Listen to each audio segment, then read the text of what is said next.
अलग नहीं होगा। एक ही दिन पर लाखों करोड़ों की खरीदारी होगी, एक ही दिन पर लाखों करोड़ों इस देश की महिलाएं भूखी रहेंगी, सिर्फ एक दिन। इससे चेक करते हैं कि गुलामी का असर कितना है इन पर। वो चेक करते हैं आपको समय समय पर। साल के कम से कम 365 दिन में लगभग 300 इनके आडंबर ऐसे हैं जो हर घूम घूम कर हर दिन कुछ ना कुछ होता है। आज ये होगा, आज वो होगा, ऐसे उन्होंने घुमा घुमा कर आपको दिखा दिया। पढ़े लिखों ने थालियां बजाई, चम्मच बजाई, चमचा बजाया, पराते बजाई, तो डाले बर्तन। आपकी गुलामी का टेस्ट होता है और गुलाम हर बार चेक करके ये बताता मैं अभी भी चल रहा हूं, डरो मत, बड़ी संख्या में हूं पर आपका दास हूं। यहां मैं ऑब्जेक्शन नहीं करूंगा क्योंकि मैं यहां से दास हूं। ये दास और गुलामी की जो सोच है ये शरीर पर अगर हो तो इसको तोड़ भी दो, लेकिन जब ये दिमाग में हो तो बड़ी मेहनत करनी पड़ती है, बड़ी मशक्कत करनी पड़ती है। और अगर वो शिक्षित हो जाए थोड़ा सा तो उससे और ज्यादा तर्क करना पड़ता है, क्योंकि वो सोचता है कि मुझसे बड़ा कोई ज्ञानी नहीं है। मैं महंगा सूट पहनकर बैठा हूं और अच्छी ब्रांड का जूता पहनकर बैठा हूं तो मुझे अब कोई पढ़ा नहीं सकता। आपको पढ़ने की जरूरत है। सच में आप उन अनपढ़ों से ज्यादा अनपढ़ हैं जो अनपढ़ होकर भी अपना दिन रात वो खट रहे हैं, इसलिए क्योंकि उनके पास संसाधन नहीं है। आपके पास संसाधन है फिर भी आप उनका सही इस्तेमाल नहीं करते। आप किताबें खरीद सकते हैं लेकिन किताबों में टाइम नहीं लगाएंगे, हवन करेंगे। आप किताबों में बैठ करके 2 घंटा पढ़ सकते हैं लेकिन कीर्तन में औरतें जागरण करेंगी, नाचेंगी, ताली पीटेंगी, भजन गाएंगी। आपके घरों में मंदिरों की जगह छिकी होगी लेकिन लाइब्रेरी की जगह छिकी नहीं होगी। आपके घर के डिजाइनों में मंदिर की जगह पहले डिजाइन बन जाती है, लेकिन लाइब्रेरी की डिजाइन किसी के घरों में अगर हो तो मुझे हाथ उठा के बताना, बड़ी खुशी होगी मेरे को। नहीं होगी? है? ताली बजाइए जितने लोगों के लिए भी है। ये है जिस दिन पत्थरों के स्थान पर किताबें आने लगेंगी, जिस दिन हाथ दिखाने के स्थान पर हम अपने बच्चों को किताबें खोल के दिखाएंगे, उस दिन परिवर्तन आएगा और वो सच्चा परिवर्तन होगा। वो ऐसा परिवर्तन होगा जिसको सदियों तक गुलाम बनाने में फिर किसी को कोई बड़ी मेहनत करनी पड़ेगी। सभ्यताएं नष्ट हुई केवल इसलिए कि हमने विद्रोह नहीं किया, और सभ्यताएं नष्ट हुई इसलिए कि विद्रोहियों का कभी इतिहास में बखान नहीं हुआ। इस देश, इस दुनिया के अंदर जब दास प्रथा शुरू हुई तो दासों के अंदर सबसे पहला दास विद्रोह इस दुनिया के अंदर, और जो सबसे पहली बार जिसको रिकॉग्नाइज किया गया, जो ज्ञात किया गया, जिसको पहचान मिली, उस विद्रोही का नाम इस भारत के अंदर ही नहीं इस दुनिया के अंदर भी छुपाया गया। एक ऐसा नाम जिसको खत्म करने के लिए पूरी कोशिश की गई, साजिश की गई। ऐसे ही आपके महापुरुषों के नाम को छुपाया गया है। बुद्ध को स्कूल में इतना सा पहरा देंगे लेकिन होली दिवाली का पूरा चैप्टर देंगे। डॉक्टर अंबेडकर के बारे में एक लाइन लिखेंगे, केवल संविधान की प्रारूप समिति के अध्यक्ष थे, लेकिन राम का पूरा चरित्र चित्रण करेंगे। क्यों? क्या परोसते हैं वो आपके बच्चों को? स्कूल से ही परोस देते हैं। शिक्षा की देवी सरस्वती बताई गई, जबकि शिक्षा का आंदोलन सावित्रीबाई फुले ने चलाया। अभी हमारे एक साथी ने आरटीआई डाली, आरटीआई में पूछा कि शिक्षा की देवी ने कितने आंदोलन शिक्षा के लिए किए, मतलब सरस्वती ने। और सरस्वती की मूर्ति स्कूलों के अंदर किस आधार पर लगाई जाती है? 12 सवालों का आरटीआई उन्होंने डाला, जिसका एक सवाल का भी जवाब विभाग के पास नहीं निकला। मतलब सरस्वती के न जन्म की पता, न मृत्यु की पता, न सरस्वती के आंदोलन की पता, न सरस्वती से शिक्षा के योगदान की पता, लेकिन हमारे स्कूलों में सरस्वती की मूर्ति लगाकर हमारे बच्चों को कहा जाता है, बेटा हाथ जोड़ो, सर झुकाओ, ये सरस्वती शिक्षा की देवी। और जिसने वास्तव में अपमान सहा, लोगों की बुराइयां सही, चरित्र तक पे लोगों ने उंगलियां उठाई, कीचड़ तक फेंका, गालियां दी, और तो और घर से निकाल दिया गया, हुक्का पानी बंद कर दिया गया। हुक्का पानी का मतलब तो समझते ही है, बहिष्कृत किया गया। बहिष्कृत होने के बाद भी उन्होंने शिक्षा का आंदोलन नहीं छोड़ा।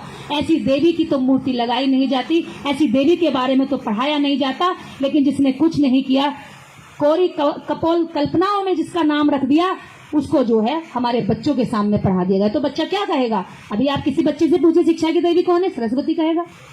वही बच्चा कल को बड़ा होकर के जवान होगा, शादी करेगा, अपनी बीवी को भी बताएगा, अपने बच्चों को भी वही बताएगा। तो क्या चल दिया? झूठ। सच पीछे छूट गया। सच वहां रोता तरस रहा है। आज कहते हैं कि ये किसी के परिचय के मोहताज नहीं है। मैं कहती हूँ कि महापुरुष जितने इस भारत में हुए हैं, जिन्होंने सच में आंदोलन किया, सच्चाई की लड़ाई लड़ी है, मानवता की लड़ाई लड़ी है, सच में वो परिचय के मोहताज हैं आज, क्योंकि समाज उनका परिचय नहीं जानता। और जब तक उनका परिचय समाज में नहीं होगा, तब तक हम इसी तरह से जो यहाँ से चले आ रहा झूठ था, इसी झूठ पर चलते चले जाएंगे। मैं आज आप जिंदा लोगों से ये कहना चाहूंगी, मरी मछली पानी के बहाव में बहती चली जाती है और जिंदा मछली विपरीत दौड़ कर दिखाती। अगर आप जिंदा समाज हो तो आज प्रतिज्ञा लेकर उठना कि बुद्ध की शिक्षाओं को हम आज से अपने जीवन में अनुसरण करेंगे, अपने महापुरुषों के साहित्य को ज्यादा से ज्यादा पढ़ेंगे। आज भारत के अंदर बुद्ध के नाम से, डॉक्टर अम्बेडकर के नाम से कम 6 लाख संगठन हैं। मुझे बड़ी खुशी होती है, संगठन बने, जागरूक हुए होंगे लोग, तभी संगठन बनाए होंगे। लेकिन अगर वो 6 लाख संगठन एक दिन में टारगेट रखे कि एक गांव में जाना है और एक गांव को गोद ले लें कि इसे वैचारिक बनाना है और मानसिक रूप से गुलामी इसकी आजाद करानी है, तो यकीन मानिए भारत के अंदर सिर्फ 6.5 लाख गांव हैं और 6 लाख गांव भारत के अंदर एक दिन में कवर हो जाएंगे। लेकिन क्या करते हैं वो? सिर्फ बुद्ध जयंती मना लेंगे, अंबेडकर जयंती मना लेंगे और आराम से पूरे साल भर आराम करेंगे। यही तक जिम्मेवारी नहीं है कि आपने कोई संस्था बनाई और आप उसके अध्यक्ष बनकर बैठ गए।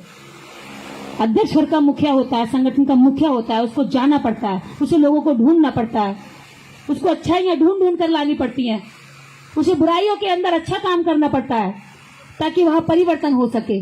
मुखिया बनकर मठाधीश मत बनिए, काम करिए और वो काम आप लोगों को घर से बाहर निकलकर करना पड़ेगा। मैं सभी यहाँ से सुन रहे सभी लोगों को कहना चाहूंगी, जितने यहाँ बैठे हैं वो भी और जो सोशल साइट पर लाखों लोग सुनते हैं उनसे भी, संगठन बने हैं अच्छी बात है, लेकिन 6 लाख संगठन प्रत्येक हर दिन अगर सोच लें कि एक दिन महीने का गांव को देना है और एक गांव गोद लेना है और उसको पूरी तरीके से मूर्ति मुक्त कर देना है, पत्थर मुक्त कर देना है, इंसान बना देना है, तो यकीन मानना ये भारत बहुत खूबसूरत होगा। मेरे सपनों का भारत बन जाएगा, बाबा साहेब के सपनों का भारत बनेगा, बुद्ध के सपनों का भारत बनेगा।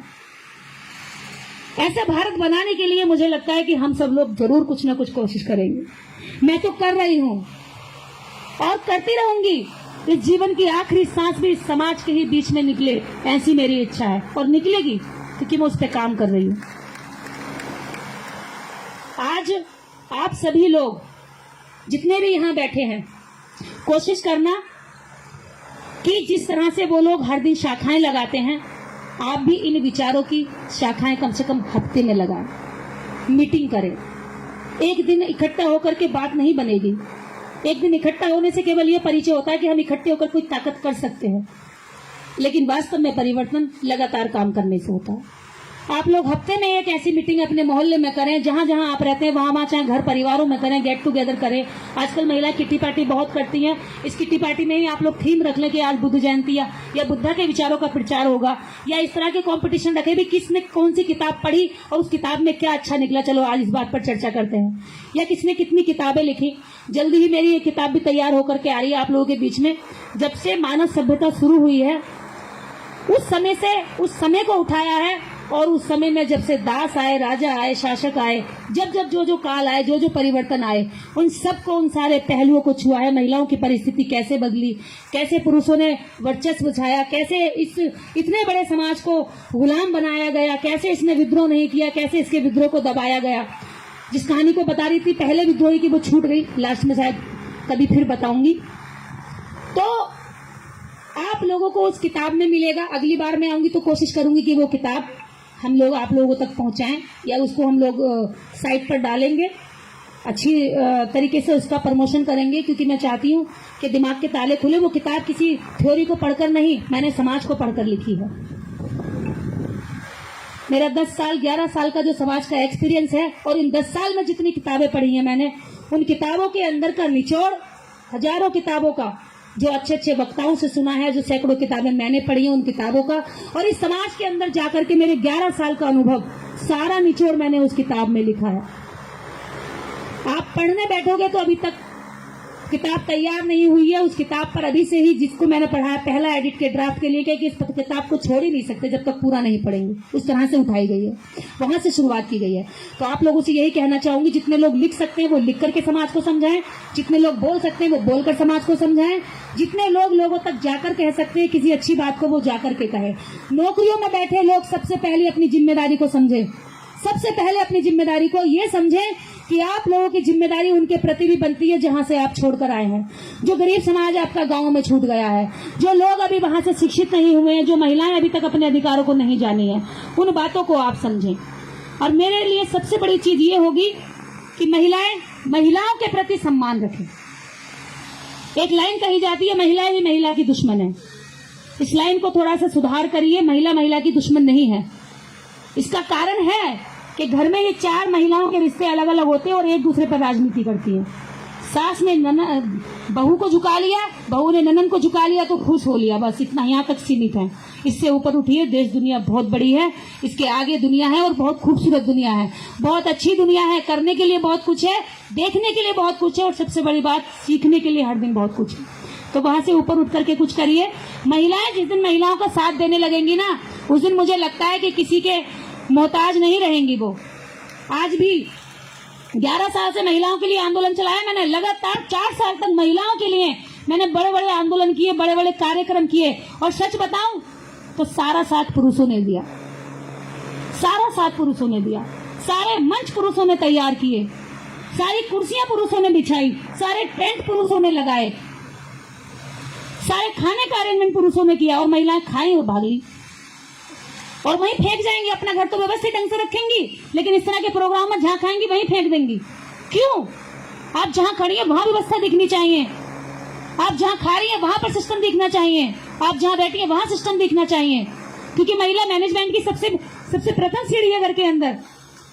तो आप लोगों को ये सीखना होगा। आप महिलाएं मिशन से जुड़िए, संगठन का साथ दीजिए, संगठन में शक्ति होती है। अकेली सीख या अकेली स्टिक को तोड़ा जा सकता है, लेकिन पूरी बनी झाड़ू को कचरा हटाया जा सकता है, किसी को मारा भी जा सकता है, अपनी सुरक्षा भी की जा सकती है। तो आप लोग एकत्रित रहिए, एकत्रित होने के लिए संगठन के साथ जुड़िए। पूरे देश भर में अभी हम लोग इस मूवमेंट को खड़ा कर रहे हैं।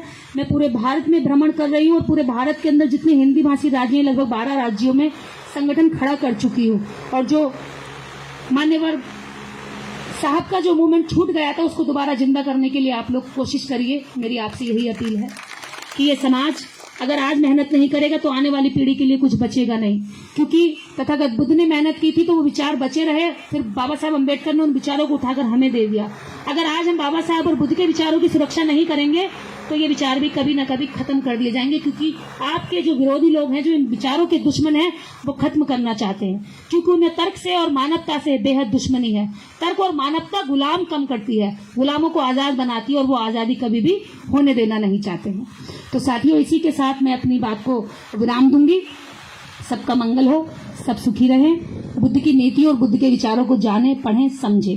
किसी ने किसी के बारे में बुराई कह दी तो जब तक उस बुराई को सच मत मान लीजिएगा, जब तक आप खुद उस आदमी के बारे में जानकारी ना लें। ऐसे ही आपने कोई अच्छी बात कहता तो हम बहुत देर से समझते हैं कि अरे हाँ होगा। कोई अगर किसी के बारे में निगेटिव बात किया जाता तो हम तुरंत मान लेते हैं, अरे हाँ लगती तो है ऐसी, लगता तो है ऐसा, बहुत तेज है। एक महिला मेरे को कह रही है तो चंडाल लगती है। हाँ, चंडाल लगती है, बहुत खतरनाक लगती है, क्योंकि मैं चूड़ी नहीं पहनती, बिछिया नहीं डालती, मांग में सिंदूर नहीं डालती, बिंदी नहीं लगाती और गहने नहीं पहनती, पायल नहीं पहनती। मतलब मैंने गुलामी के सारे अवशेष छोड़ दिए तो मैं उसको चंडाल लग रही थी। मुझे हंसी आई, मैंने कहा थैंक यू प्रिय, आपने मेरी तारीफ की। मैं तो चाहती हूँ देश की दुनिया की सारी महिलाएं चंडाल हो जाए, लेकिन बड़ा मेहनत करनी पड़ रही है, होने में ही नहीं आ रही है। इतनी आजाद महिला करने के लिए तो मुझे बड़ा जोर लगाना पड़ रहा है, और तो छोड़िए मुझे खुद ही यहाँ तक आने के लिए बड़ा जोर लगाना पड़ा, बड़ा जोर लगाना पड़ा। कोई कसर नहीं छोड़ी जोर लगाने की, मार भी खाई, गालियां भी सुनी, लोगों के ताने भी सहे, लेकिन आज वही ताने देखिए सम्मान बनकर मिल रहे हैं। जो समाज ताने देता था आज वो सम्मान देता है। मैं ये कहती हूँ कि आप अपने विचार पर अड़े रहिए, देखिए कि वो शक्ति आपके पीछे किस तरह से चलने लग जाती है। जो आपकी बुराई होती है वो अच्छाई बनकर के ताकत बन जाती है। तो किसी के कहने में, किसी की बुराई में जल्दी से मत आइएगा। ये बुद्ध ने सबसे पहली बात कही है, तर्क की कसौटी पर खड़ा उतारिए। तर्क की कसौटी पर खड़ा है, अपने बगल वाले बैठे हुए व्यक्ति के प्रति स्नेह रखिए, प्यार रखिए, उसके सहयोग की भावना रखिए। यही आज का संदेश है और यही बुद्ध जयंती का सबसे बड़ा सार है कि हम दूसरे के प्रति प्रेम भावना रखें। जय भीम, जय भारत, नमो बुद्धाय। बहुत बहुत साधुवाद मैडम निर्देश जी, बहुत ही तर्क के साथ आपने अपनी बात कही और हमें जो मार्गदर्शन किया। मैं आयोजन में विराजमान सभी उपासक और उपासिकाओं से निवेदन करूंगा कि मैडम निर्देशिका ने जो हमें ये मार्गदर्शन दिया है, उनका इस मूवमेंट में जो मूवमेंट चला रही है उसका उत्साहवर्धन करने के लिए खड़े होकर उनका दोनों हाथों से तालियां बजाकर उनका जो है ये उत्साहवर्धन करें प्लीज। ये मूवमेंट कभी कम नहीं होगा अगर आपका साथ ऐसे ही रहेगा। बहुत ही सुंदर तर्क संगत एक पत्थर का वर्णन इन्होंने जिस तरीके के साथ किया वो हमारे दिलो दिमाग पर बैठ गया और हम आशा करते हैं कि आज हम यहाँ से ये संकल्प कि मैडम निर्देश जी ने जो हमें ये मार्गदर्शन, जो ये रास्ता दिखाया है, हम इसको अपने दिलो दिमाग पर उतारेंगे और इसमें आगे बढ़ेंगे। अब प्रोग्राम के अंतिम